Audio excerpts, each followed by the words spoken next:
ಏನು ಟೆರರಿಸ್ಟ್ಗಳ ಬಗ್ಗೆನಾ, ಆ ಬಾಸ್ಟರ್ಡ್ಸ್ ಬಗ್ಗೆ ಏನು ಮಾತಾಡೋದು? ಸರಿ, ರೋಲ್ ಆಗ್ತಿದೆಯಾ? ಬೇಡ, ಆಯಿತು. ಫ್ಯಾಮಿಲಿ ಎಲ್ಲ ನೋಡ್ತಾ ಇರ್ತಾರೆ. ಓಕೆ, ನಡೆದಂಥ ದುರಂತದ ಬಗ್ಗೆ ನಮ್ಮೆಲ್ರಿಗೂ ಈಗ ಆಲ್ರೆಡಿ ಗೊತ್ತಿದೆ. ಅದಕ್ಕೆ ಅವ್ರಿಗೆ ಅರ್ಥ ಆಗೋ ಭಾಷೆಯಲ್ಲಿ ಉತ್ತರ ನಮ್ಮ ಇಂಡಿಯನ್ ಆರ್ಮಿ ಕೊಡ್ತಾರೆ 100%. ಇನ್ನು ಸ್ವಲ್ಪ ಅವರ್ಸಲ್ಲೇ ಆಗಿರ್ಬೋದು, ಇಲ್ಲ ಸ್ವಲ್ಪ ದಿವಸಗಳಲ್ಲೇ ಆಗಿರ್ಬೋದು. ಆಲ್ರೆಡಿ ನೀರನ್ನ ಬಂದ್ ಮಾಡಿದ್ದಾರೆ.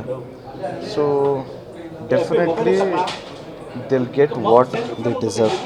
ಏಕೆಂದರೆ ನಮ್ಮ ಭಗವದ್ಗೀತೆಯಲ್ಲೇ ಇದೆ, ತಾಳ್ಮೆಯಿಂದ ಇರಬೇಕು, ಒಂದು ಎಲ್ಲಿವರೆಗೂ ಇರಬೇಕು ಅನ್ನೋದು. ಸೊ ಇನ್ನು ಸ್ವಲ್ಪ ಅಂದರೆ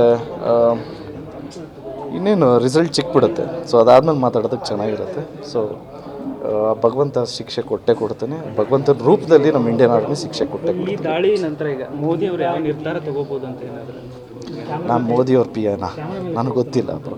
ನಾನು as a citizen, as an Indian, ನಾನು ಎಕ್ಸ್ಪೆಕ್ಟ್ ಮಾಡ್ತಿರೋದೇನು ಅಂದರೆ ಡೆಫಿನೆಟ್ಲಿ ಅವ್ರಿಗೆ ಅರ್ಥ ಆಗೋ ಭಾಷೆಯಲ್ಲಿ ಈ ಫ್ಯಾಮಿಲಿಗಳು ನೋಡ್ತಾ ಇರ್ತಾರೆ, ನಮ್ಮ ಬಾಯಲ್ಲಿ ಬೇರೆ ಮಾತುಗಳು ಬಂದರೆ ತಪ್ಪಾಗುತ್ತೆ. ಸೊ ಅವ್ರಿಗೆ ಉತ್ತರ ಸಿಗುತ್ತೆ ಬ್ರೋ.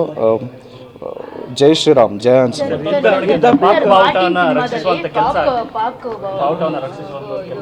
ಹೋಗಿ ನೀವು ಬಾವುಟ ಎಲ್ಲ ಹಾರಿಸಿ ಆ ಥರದ್ದೊಂದು ಸೀನ್ ಇತ್ತು. ಸೊ ನೀವು ಪಹಲ್ಗಾಮಲ್ಲಿ ಏನಾದರೂ ಶೂಟ್ ಮಾಡಿದ್ರೆ? ಹೌದು, ಮಾಡಿದ್ವಿ. ಅಲ್ಲೇ ಶೂಟ್ ಮಾಡಿದ್ವಿ. ಗುಲ್ಮಾರ್ಗ, ಇಲ್ಲೆಲ್ಲ ಶೂಟ್ ಮಾಡಿದ್ವಿ.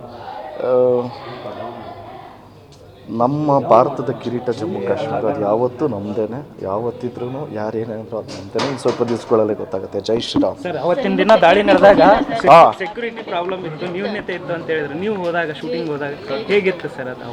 ಏನಿರಲಿಲ್ಲ ಬ್ರೋ, ಆವಾಗ ನಾವು ಅಲ್ಲೇ ಶೂಟ್ ಮಾಡಿದ್ವಿ. ಇವಾಗ ಆಗೋಗ್ಲಿ, ಇದನ್ನ ಡೈಲ್ಯೂಟ್ ಮಾಡೋದು ಬೇಡ. Thank you. ಜೈ ಶ್ರೀರಾಮ್.